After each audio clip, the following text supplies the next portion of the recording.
Profit with niche marketing. The Americans pronounce it niche, like itch. The British and the Canadians, of which I am one, pronounce it niche. Either way, niche marketing is getting a lot of airtime online these days. I like the idea a lot, and think for people who want to make money without having to talk to people or make videos trying to sell products and courses, this is the way to go. So, what is a niche and how do you sell one? A niche isn't really a thing, as such, but a description of an area of marketing.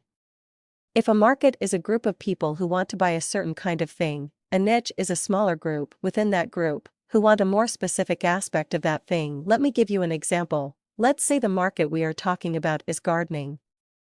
This is a great market and there are thousands, if not millions, of people who search gardening online every month. This is a profitable market. But maybe it is too broad and you want to know how you can get in on the money being spent on gardening. The niche of that market might be gardening tools or organic gardening or perennials or hothouse gardening. As you can see, the possibilities are endless. These niches present different opportunities for anyone to get in on the gardening market. The same example can be used in any market. Let's say you are interested in sports. It is a great market with lots of opportunity. But it is huge. What kinds of sport are you interested in marketing?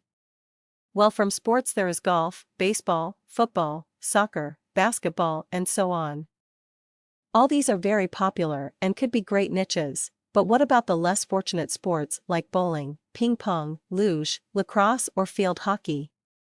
Okay, so you see where I am going.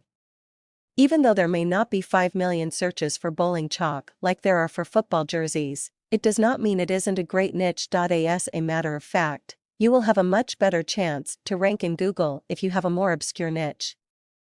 The competition isn't as great, and the cash spends the same. The trick is to not get too obscure.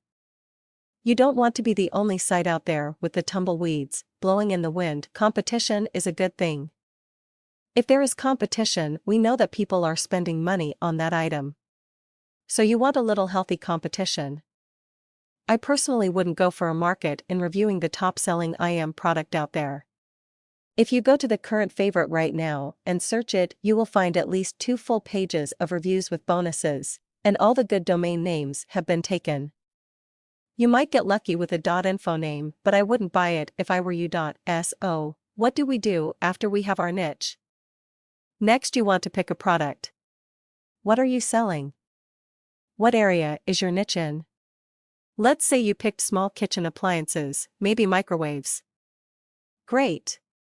A good way to start is to look at microwave review sites and see what people are saying about their problems with their favorite small appliance. For instance, I had a great microwave that I spent $169 on. It was working great, and then one day it just stopped. The lights went out and it stopped working. I was a little confused, so I called my brother who works for the company who made this particular item. I told him about the thing just stopping and he said, maybe it's a fuse? A fuse? I didn't even know that these things had fuses. I unscrewed the outer case and found a little fuse in behind some other stuff and pulled it out. I took it to my favorite hardware store and asked for a replacement. They said it was a special kind of fuse and I needed to go to an electrical store. So I did. The guy in the electrical store gave me a replacement fuse for $3. I went home and replaced the fuse and plugged it in, and it worked like a charm for many more years. I wonder how many people just throw their microwave out and buy a new one when the fuse blows. So, if this was your niche, you could provide a small ebook explaining how to fix their microwave, give it away for free, and have a link in it to a site that sells new ones for people who don't want to go get a fuse or for those whose microwave won't be fixed by a simple fuse. Now these are just ideas, and I don't want you to think that you will get rich quick here, but if you take some time and research some niches inside your markets, you may be able to find some gems, just waiting for your great ideas. The most important part of niche marketing, in my opinion, is keyword research. My next post will be all about getting in on the best keyword research around.